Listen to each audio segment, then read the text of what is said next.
Acre द्राक्ष बाग मी तोडून काढत आहे. सततच्या पावसामुळे व सरकारच्या चुकीच्या धोरणामुळे खतावर GST, औषधाचे दर वाढलेले असल्यामुळे शेतकरी नावानं कर्जबाजारी होत चाललेला असल्यामुळे शासनाने जर कर्जमाफी दिली तरच द्राक्ष बागायतदार शेतकरी वाचू शकेल, नाही तर शेतकरी हवालदिल होईल.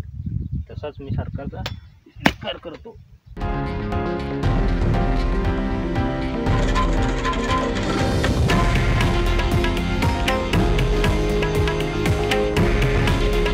हे आहे देशातील नंबर 1 न्यूज नेटवर्क आणि आपण पाहत आहात TV9 मराठी.